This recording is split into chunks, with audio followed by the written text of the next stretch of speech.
நான் இந்த கூட்டத்துக்கு வருவதற்கு முன்பாக கூட இன்னைக்கு வழக்கு சங்கீஸ்வரன் தெரியும். ஒரு நிரந்தர தீர்ப்பு, இதற்கு முன்பாக இடைக்கால தடை, இப்பொழுது நிரந்தர தடை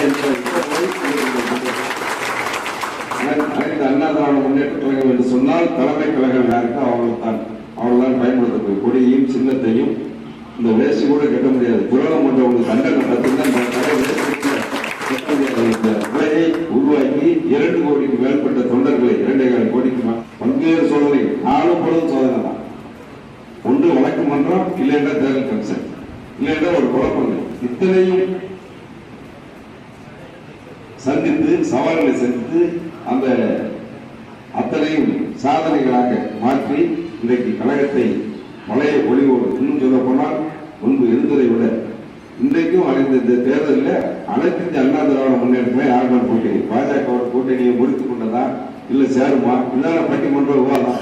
இன்னைக்கு அண்ணா திமுக பாஜக இல்லை, பாஜகவும் திரும்ப சேருமா?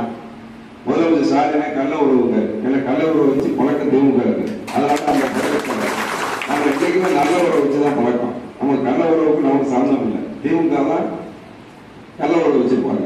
அந்த பழக்கத்துல பழக்க தோஷம்.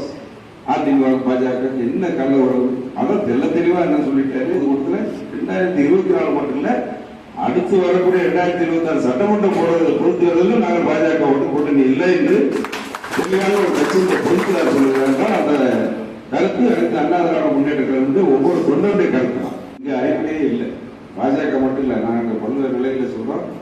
2 தேசிய கட்சிகளுக்கு தமிழகத்தில் வாய்ப்பு இல்லை. என்ன வேணா நான் 4% வாங்கியிருந்தாங்க, 5-6% வாங்குவோம், இவ்வளவுதான். அவங்களோட பெரிய ஒன்றும் கூட்டணி இல்லை. நாங்கள் உள்ள கூட்டணி இன்னும் 2 கட்சிகள் கூட்டணி பேசிட்டு நல்ல முடிவாக வரும் என்ற எதிர்பார்ப்பு இருக்கின்றது. எப்படி இருந்தாலும் புரட்சி தலைவி அம்மா அவர்களை போல இன்னைக்கு அண்ணன் எடப்பாடி அவர்கள் நெஞ்சிலோடு தன்னோடு மக்களை மட்டும் நம்பி அனைத்து அண்ணா திராவிட முன்னேற்ற தொண்டர்களை மட்டும் நம்பி மக்களை நம்பி தேர்தலை சந்திக்கின்ற ஒரே கொம்பு திராணி இன்னைக்கு தமிழகத்தில் ஒரு தலைவர் கொண்டிருந்தால் அதன் எடப்பாடி மட்டும்தான். இந்த பிஜேபியை பற்றி ஒரு பெரிய என்ன பண்ண புதுசா அரசியல் ஆசை கொஞ்சம் சோதா காமிக்காரு, ஒரு படம் காமிக்காரு பிஜேபி. ஆனா அது நிலவு தான், நிஜமாக காலநிலையாகத்தான் முடியும். அதிலிருந்து ஆரம்பிச்சா வர்ற 17ஆம் தேதி, இன்னைக்கு தேதி 18, நேரத்தோட பிரச்சாரம் முடிஞ்சிருக்கும். நாளை கழிச்சு நாளை காலையில வாக்குப்பதிவு இருக்கும். எண்ணி போல சொல்லக்கூடிய நேரத்தில் 4 போயிடும். இன்னைக்கு வாங்க 20ஆம் தேதிக்கு மேல வேட்பாளர் அறிவிப்பாங்க. அண்ணா முன்னால வேட்பாளர் அறிவிச்சிருவாங்க.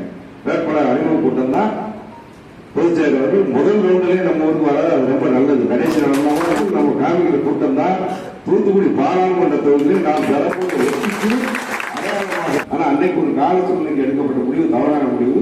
எனவே அந்த முடிவு சரியாக வராது என்று சொல்லி ஒட்டுமொத்த தொண்டர்கள் தான் இனிமேல் ஒரே தலைவர் வேண்டும் என்று சொல்லிதான் தொண்டர்களாகத்தான் தொண்டர்களில் ஒருவரை எடப்பாடி அவர்களை இன்னைக்கு பொதுச் செயலாளர் எடுத்திருக்காங்க. அவரும் ஏதாவது கேளுங்க. எந்த நேரமும் இந்த 1 மாசம் மட்டும் நாம முழு உழைப்பை நாம் பயன்படுத்தி கட்சிக்காரோடு கொண்டு கிழக்கு 10 கிழக்க போங்க. அதுக்குள்ள வேட்பாளர்